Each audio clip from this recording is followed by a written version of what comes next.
Hi viewers, నేను మీ Lakshmi. Entertainment అంటే చిన్నపిల్లల నుంచి పెద్దవాళ్ళ వరకు మ్యాక్సిమం సినిమాకి వెళ్ళడం, ఆ సినిమాని ఆస్వాదించడమే అవుతుంది.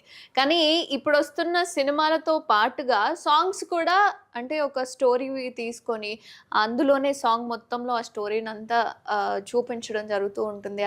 ఆ సాంగ్ని విన్నాము అంటే స్టోరీ పూర్తిగా అర్థమయ్యేలాగా కనిపిస్తూ ఉంటుందన్నమాట. అలా చాలా సాంగ్స్ వస్తున్నాయి. అంటే మధ్యలో డైలాగ్స్ ఉండడము ప్రతిదీ కూడా. సో అట్లా వచ్చిన సాంగ్స్లో ఎవరే అని రీసెంట్గా ఒక సాంగ్ రిలీజ్ అయింది. చాలా చక్కగా అందరినీ అలరిస్తూ అందరికీ నోట్లలో నానుతూ ఉందన్నమాట ఆ సాంగ్. కావాలంటే మీరు కూడా ఒకసారి వినండి, వినే ఉంటారని అనుకుంటున్నా. సో ఆ సాంగ్కి సంబంధించిన డైరెక్టర్ పులిచెర్ల ఆనంద్ గారు నాతో పాటుగా ఉన్నారు. ఒకసారి చిట్ చాట్ చేద్దాం. ఎలా ఏంటి ఈ స్క్రిప్టెడ్ సాంగ్స్ ఎందుకు వస్తున్నాయి ఏంటి అని ప్రతిదీ కూడా. హాయ్ ఆనంద్ గారు. Hi hi hi. Yeah, so అంటే ఎవరే సాంగ్ అసలు ఎక్కడి నుంచి పిక్ చేసుకున్నారు? ఆ 2 డైవర్షన్స్ ఏంటి? 2 అంటే ప్రతి ఒక్కరికి ఉంటాయి. అంటే నాకు కావాల్సిన అబ్బాయి ఇలా ఉండాలి, నాకు కావాల్సిన అమ్మాయి ఇలా ఉండాలి అని. బట్ ఆ బొమ్మల్ని తీసుకురావడం, ఆ కాన్సెప్ట్ అంతా ఎక్కడి నుంచి పిక్ చేసుకున్నారు? సో అంటే మీ లైఫ్లో జరిగిన స్టోరీయా లేకపోతే ఎక్కడి నుంచి పిక్ చేసుకున్నారు? అలా ఏం లేదు. బేసిక్గా నాకు పాత సినిమాలు అంటే బాగా ఇష్టం. ఇప్పుడు మనం ఒక వ్యక్తి మనకు తెలియనప్పుడు ఒక ఐడెంటిటీ పెట్టుకుంటాం, నాకు ఇలా ఉంటే బాగుండొచ్చు. So when I was growing childhood, చిన్నప్పటి నుంచి నేను పెరుగుతున్నప్పుడు ఒక వస్తువు నా దగ్గర లేదు అని అనుకుంటే ఆ వస్తువుని ఒక రూపంగా మార్చుకొని ఇలా ఉంటే బాగుంటుందేమో, అలా నేను చిన్నప్పటి నుంచి అలా కొన్ని విషయాలు తెలుసుకునే ఉన్నాయి. సో అది నాకెందుకు సడన్గా ఒకరోజు స్టోరీ పాయింట్ ఆఫ్ వ్యూలో రాసుకుంటున్నప్పుడు ఇది పెడితే బాగుంటుంది, ప్రజెంట్ ట్రెండింగ్లో అంటే ప్రజెంట్ సిచ్యువేషన్స్లో మనకి ఇది పెడితే జనాలకు బాగా ఎక్కుతుంది అనే పాయింట్ ఆఫ్ వ్యూలో చిన్న బొమ్మలు తీసుకొచ్చి వాళ్ళు తెలుసుకునే వ్యక్తి ఇలా ఉంటే బాగుంటాడేమో అనే పాయింట్ ఆఫ్ వ్యూలో పెట్టాను. అంటే సాంగ్లో చేసిన ఇద్దరు కూడా చాలా చక్కగా పెర్ఫామ్ చేశారు.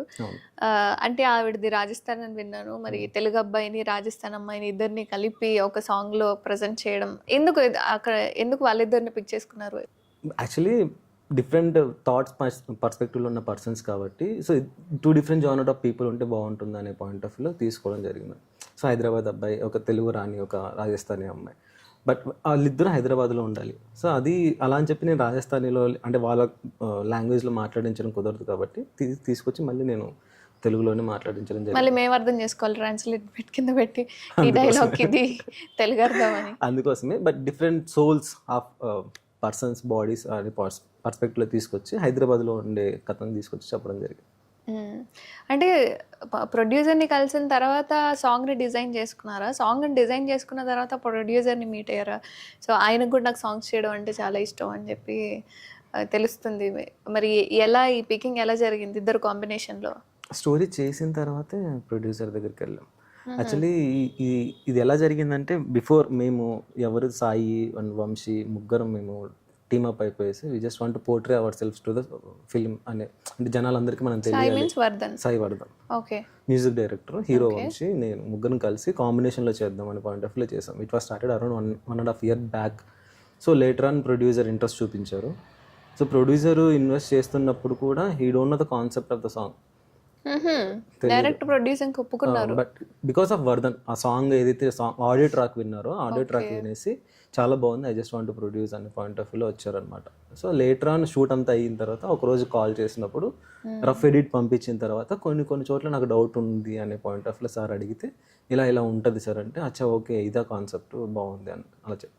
ఆల్రెడీ డాన్సర్ కదా, కొరియోగ్రాఫర్ అవ్వాలి అని చెప్పి ఇండస్ట్రీకి వచ్చారని విన్నాను నేను. డాన్సర్ మరి డైరెక్టర్ ఎలా అయ్యాడు? వెన్ ఐ వాజ్ ఇన్ కాలేజ్లో ఉన్నప్పుడు డీ షోస్ చూస్తుంటాను, చేసే ఉంటారు కదా. అందులో నాకు కొంతమంది మాస్టర్స్ అంటే చాలా ఇష్టం. వాళ్ళు కాన్సెప్చువల్ డాన్స్ చేస్తారు. ఏదో డాన్స్ అంటే పాట పెట్టేసి నార్మల్గా స్టెప్స్ వేసేసి అలా కాకుండా ఒక డిజైన్ చేస్తారు కాన్సెప్ట్ అట్లా సేమ్.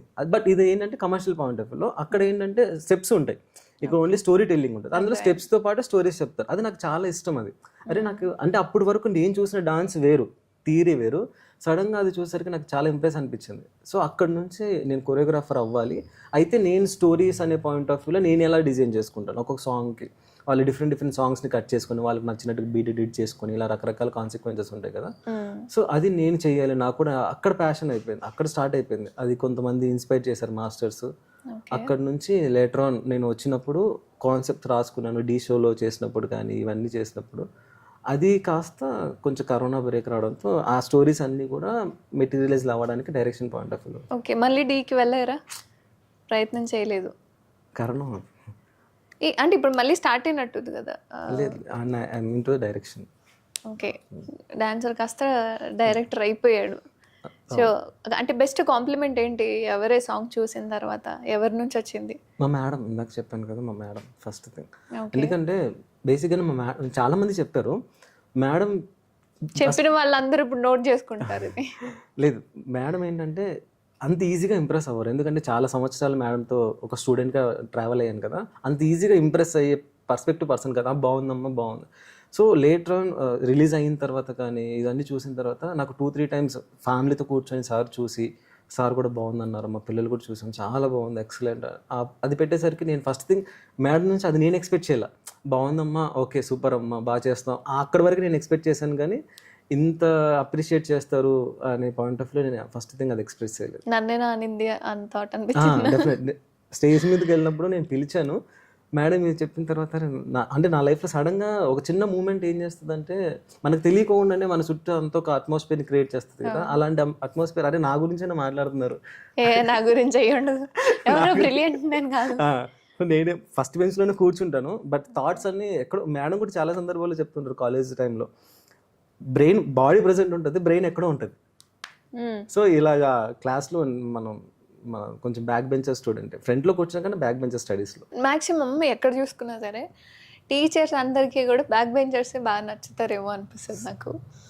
అంటే మ్యాక్సిమం ఎక్కువ మంది వాళ్ళ అల్లరి భవిష్యత్తులో ఇప్పుడు చదువుకున్నవాడు ఎప్పుడు ఓకే మేబీ అయ్యిండొచ్చు, బట్ అపార్ట్ ఫ్రమ్ దట్ కొంతమంది ఇంకొక విషయం ఏంటంటే, మేడం చెప్పారు ప్రసాద్ ల్యాబ్లో స్క్రీనింగ్ అప్పుడు కూడా, ఏంటి నేను ఇలా వెళ్ళాలి సినిమా ఫీల్డ్కి వెళ్ళినప్పుడు ఫస్ట్ పుష్ చేసిన పర్సన్స్లో మేడం అని. సో మేడం నాకు అప్పటి నుంచి స్టార్టింగ్ ఆఫ్ కాలేజ్ నేను వెళ్ళాలి అనుకున్నాను మేడం అన్నప్పటి నుంచి she is very supportive. Even though నేను షార్ట్ ఫిల్మ్స్ చేసినప్పుడు వాళ్ళ హౌస్ ఇచ్చారు, వాళ్ళ సంథింగ్ ప్లేస్ గుర్తులేదు సడన్గా. ఆ ప్లేస్కి వెళ్ళాము. మల్లారెడ్డి కాలేజ్, అప్పుడు సార్ వచ్చేసి మల్లారెడ్డి కాలేజ్లో ప్రిన్సిపల్గా వర్క్ చేసేవారు. మేడం వాళ్ళ హస్బెండ్ మేడ్చల్ మల్లారెడ్డి. నేను కాలేజ్లో షార్ట్ ఫిల్మ్ చేస్తున్నాను సార్ అంటే కాలేజ్ ఇచ్చేసారు చేసుకోవాలి. మరి నాకు హౌస్ కావాలి సార్ అంటే హౌస్ ఇచ్చేసారు. తర్వాత నాకు హాస్పిటల్లో ఒక చిన్న సెటప్ కావాలి సార్ అంటే హాస్పిటల్ ఇచ్చేసారు. అంటే కమ్యూనిటీలో ఉంటుంది కదా, అపార్ట్మెంట్స్ కమ్యూనిటీ ఒక 10 blocks అలా ఉన్నప్పుడు చిన్న అపోలో హాస్పిటల్ అని బోర్డు పెట్టుకుని ఉంటుంది కదా. హాస్పిటల్లో ఒకసారి నేను మాట్లాడుతానని ఆ కమ్యూనిటీ ఎవరైతే హెడ్ ఉంటారో మాట్లాడేసి హాస్పిటల్ ఇచ్చారు. అయిన తర్వాత సార్ డాక్టర్ లేరు సార్ అని నేను యాక్ట్ చేస్తాను. అమ్మో, నా వాడకం మామూలుగా ఉండదు. మరి నిజంగా ఆ రోజు షార్ట్ ఫిల్మ్ బయటకు రాలేదు కానీ, బట్ ఆ రోజు మాత్రం they are very supportive. Sir కూడా అడిగారు, అదేంటి కొరియోగ్రఫీ అన్నా సడన్గా నువ్వు డైరెక్షన్ వైపు వచ్చేసావని. బట్ ఆ రోజు కూడా చాలా సపోర్ట్ చేశారు, కాలేజ్ ఇచ్చారు. ఒకసారి కాలేజ్లో మేము షూట్ చేసిన తర్వాత కొన్ని మిస్ మ్యాచ్ అయిపోయాయి షార్ట్స్. లేదు సార్ మళ్ళీ మాకు ఇంకో రోజు కావాలంటే మళ్ళీ అగైన్ మాకు అలౌట్ చేసి డాక్టర్గా మళ్ళీ చేశారు. College okay, college Malla Reddy college మళ్ళీ మాకు అగైన్ 1 more ఒకటే షార్ట్స్ కోసం ఇచ్చారు. అంత సపోర్ట్ చేస్తున్నారు. ఎక్కడో మర్చేసుకుని పుట్టేసాను ఆ విషయంలో.